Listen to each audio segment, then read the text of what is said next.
mi gente, Marcucci here in another video, and today we're going to be talking about Syndica's Solana DApps revenue report, where it says Web3 is booming. DApp revenue hit $509 million in August, which is actually really impressive. It is up 144% year over year, and Solana is leading the pack. So here's a deep dive into Solana's dominance. So thank you so much for watching. As always, please always remember to leave a like, comment, and subscribe. It really helps the channel from the bottom of my heart. Without further ado, let's get right into it. So we're going to be starting with part one of kind of the overview, where it says Web3 DApp revenue reached $509 million in August, 144% year over year, a 7-month high. So we can see here the different leaders. So we have Solana, Hyperliquid, Ethereum, Base, Binance Smart Chain, Arbitrum, Avalanche, Polygon, Sui, Aptos, and Say. Those are all the blockchains, and Solana right here is in the green, which is leading the way. Other ones have started, to increase, whether it's Hyperliquid or Ethereum, but Solana keeps leading the way, and it just shows how impressive this is. We're technically, quote unquote, like in a bear market, not a bear market, but retail is enemy here, right? Most of the people that are on chain have been people that have been in crypto for years and years and years. A lot of your friends, and if you're watching this video, you probably haven't used one of these dApps, or if you have, kudos to you, congratulations. But yeah, I just think it's super impressive. So from 159 million in August to 509 million, to this August is actually pretty impressive. So I think the number is just gonna keep increasing. So Solana leads with 40% of global DApp revenue. It leads statewide, even as Hyperliquid and Ethereum gain share on rising perps volume and broader DATS adoption in recent months. So DATS is digital asset treasuries, I believe. So there's a lot of digital asset treasury companies that have been kind of coming out in recent times. The one is Ford, and that was for Solana. There's other ones that have been happening, but Solana is obviously in the way. It has gone down though. I will say they had the DApp revenue share almost at, I want to say 75% here in January. Now is 40, but it's still leading the way. So that is pretty good. Hyperliquid is slowly but surely coming up, and Ethereum too. It was almost sideways Solana, but now is increasing. So that is something to keep in mind. So Solana's app layer base is stable near 200 monthly. So August printed 205 million, continuing the range seen since February. So since February, right, everything was kind of like increasing. So it has steadied down. It hasn't shot up tremendously, so that is something to take into account. But Pump Fund is leading the way, and we're going to be talking about Pump Fund later. So the different dApps that are on Solana's Pump Fund: Jupiter, Axiom, Meteora, Phantom, Bags, Heaven. These two, I haven't heard about them. I don't know if Bags is backpack, but Bags, Photon, Good Morning, GN.ai, and others. So some of the top earning dApps, and if you do not know what dApps is, are decentralized applications. So Pump Fund returned to number one on Solana. And if you've been watching my videos, I said Pump Fund is still a great dApp. It's still a great application that people are still gonna use. Meme coins are here to stay. I said it a couple of videos ago. I'm not gonna try and find it, but I remember I said it, that Pump Fund is still gonna be one of the biggest dApps in all of Solana. I expect a lot of companies to be launching on Pump Fund, whatever it may be. So the top 8 in revenue generated are Pump Fund, Jupiter, Axiom, Meteora, Phantom, Photon, Radium, and BullX. With obviously, the Pump Fund, every single country, every single president was launching a Pump Fund meme coin in January, but since then everyone was like, oh my god, blah blah blah, memes are dead, and they're slowly but surely recuperating. So revenue rebounded to 44 million in August after the July dip, so that is pretty cool. So meme coin launch plans remain the major revenue drivers. A sector generated $70 million, so that is about 34% of Solana's August revenue, and I honestly see that as a positive, right? I don't care what people say. Meme coins don't mean anything. Meme coins don't mean anything. Listen, people are using the blockchain, and people are using it to buy meme coins, and obviously that is positive for the blockchain. So whatever you want to say it. I don't really care. So Pump Fund's share rose to 63% from the 40% in July as newcomers like Bags, Heaven, and Sugar test novel tokenomics to win users. So I really had to research them. I hadn't heard about them, but I'm gonna research them, but yeah, Pump Fund keeps in the way, and yeah, it's taking over almost everything. So it dropped down to, it was almost at 100%. I don't know if this is accurate or not, but it was at or near 100%, like I'm gonna say 90%. It dropped down to 40 and it picked back up to 63. So next, Axiom reached 208 million cumulative revenue in 8 months. About 36% of fees, so around 116 million, were recycled to traders excluded from revenue. So that's pretty impressive. And Axiom has actually picked up like revenue since it really came out. So starting February, March, April, May, every single month it has been tremendous growth. So kudos to the Axiom team. Obviously, there's cumulative revenue, so I don't know how much of that is month over month, but still pretty impressive.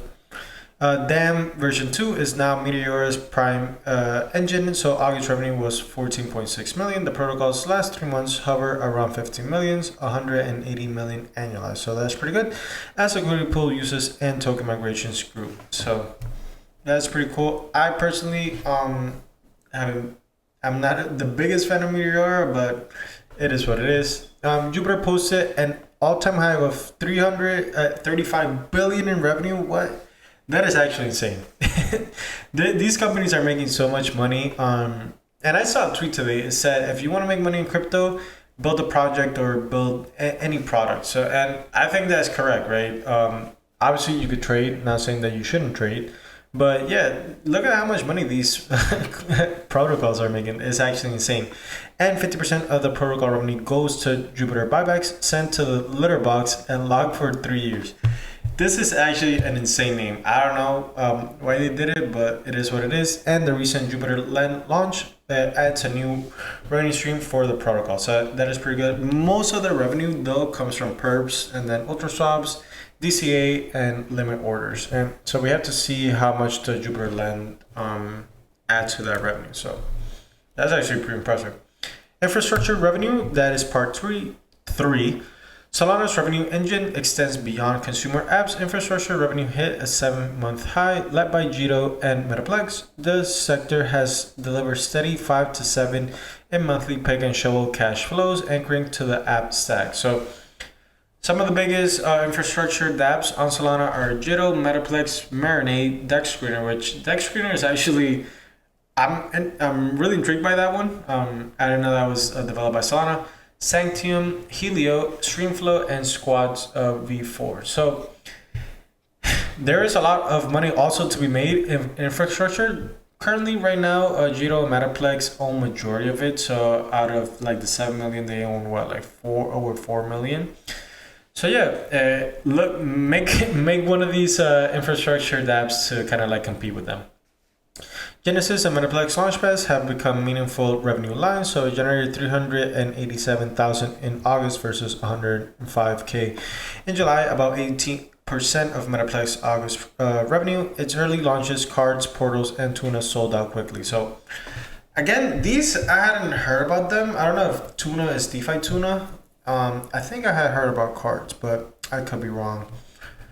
The next one is Sanctium hits all-time highs in revenue and TVL. It recorded 637,000 in revenue and 2.7 billion in TVL in August. The protocol also launched Gateway, expanding beyond LSTs into transaction delivery infrastructure. So this is pretty cool. The revenue keeps going up compared to last year, right?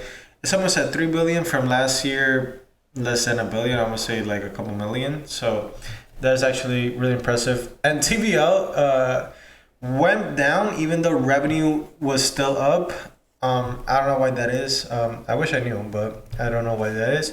Squad's business subscription plan has grown for 8 straight months, so monthly revenue reached 35,000 as paid seats and multi-sig activity rose. Pricing remains 49 a month plus 0.1 SOL per multi-sig deployment. So this is a multi-sig wallet. I haven't used it. It looks really interesting. A lot of people have talked about it. I think this is the wallet. Correct me if I'm wrong, but I think this is it. So yeah, And not much money. Obviously, a lot of people kind of still don't have like multi-sig wallets or wallets at all. I really recommend someone to get a wallet. Squads obviously is a. I'm not gonna vouch for it, but from what I've heard, it's pretty good. So definitely one that you should at least take an eye out if you want a multi-sig wallet. So Streamflow revenue stabilized at 167,000 in August under its staking design. More stream stake increased the share of revenue from buybacks and rewards. By August, 20% of supply was staked and 13.3% of revenue went to buybacks and distribution. So yeah, we're seeing a constant trend from August, where we were last year, to where we at now. The revenue has just kept increasing, and obviously there's a lot of dApps being built that weren't there like previously, or that were just in their infancy and starting out. So it is going to be volatile. That's why you see like kind of these spikes up and down, up and down, up and down. Obviously, it's good to look year-wise. So it has grown tremendously. So congrats to Streamflow team. And I think this is the last section, so the DePIN and revenue. And DePIN is one of the biggest sectors in Solana. If you do not know what DePIN is, it's a centralized physical infrastructure network, or physical infrastructure network. I think that's it. Correct me if I'm wrong. But so DePIN revenue reached an all-time high of 1.6 million. And we also did another Syndica report. And I remember I said, they're going to keep increasing, right? I expect it to keep going up. So yeah, listen to my advice. I tend to have good alpha here. Anyways, Helium Network now routes subscription and uses revenues to onchain burns.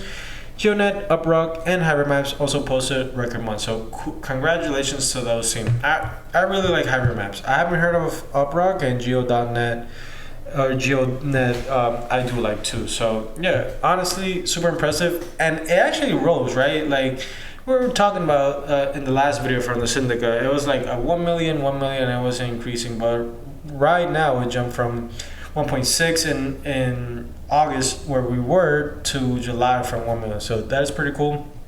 Helium still leads the way. HyperMapper doesn't make that much, and GeoNet is slowly increasing too. So I'm happy for them. Oh, and emerging protocols. So Helio sets revenue record at 238,000. It's a Solana native dual token protocol that issues high USD, LST backed stablecoin, and XO, a leveraged Solana. Revenue mainly derives from mint redemption fees that adapt automatically based on collateral ratio health. So I haven't heard about this one.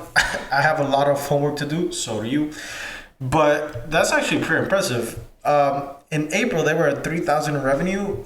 Today, or in August, they were at 238,000 in revenue. So, man, there's a lot of great companies building. You see, it was DeFi Tuna. So DeFi Tuna records 422,000 and pays 100% to Tuna stakers.